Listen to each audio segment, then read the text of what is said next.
Hey guys, this is Nicole Tab. We're here doing an exclusive interview with Fashion, aka DJEsquire.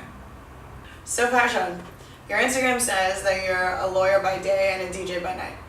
Tell me about this. Please explain how that came about. Esquire stems from actually law school. When I got into law school, that's when I decided to change my name. That's actually when I actually started learning about production, and that's where it all came from. So I do have a legal background.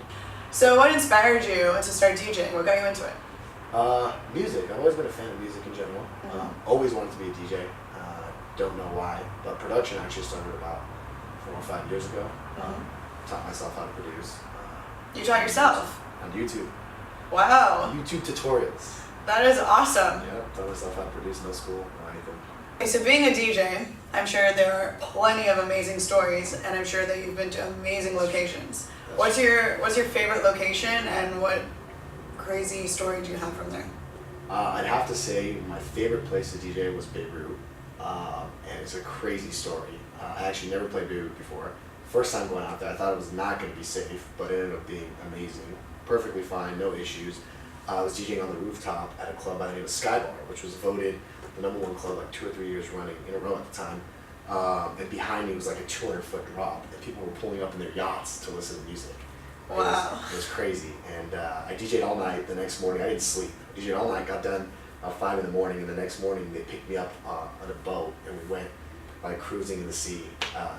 The next morning, I didn't sleep. I slept on the boat. It was crazy. That sounds like so much fun. So what recommendations do you have for other up-and-coming artists? I'd say first, you're always going to be sending your music to people, and you're going to get denied all the time, but the best thing to do is build a following. And you're probably going to ask me, how do you build a following? Yes, I was going to ask, how do you do that? Yes, how do you build a following? I'd say step 1, good music. Just put out good music, put out stuff that you love, and just let people listen to it. There's never going to be a time that you're going to put a track out, even if you think it's like the worst thing ever, there's never going to be a time that there's not going to be a fan for it. There's always a fan for music, regardless of how good or how bad it sounds. But if you want to build a following, good music is definitely key. Well, thank you so much for spending time to do this exclusive interview with me. Of course, thanks for having me. Thanks so much for watching. For more updates, be sure to visit NicoleTab.com.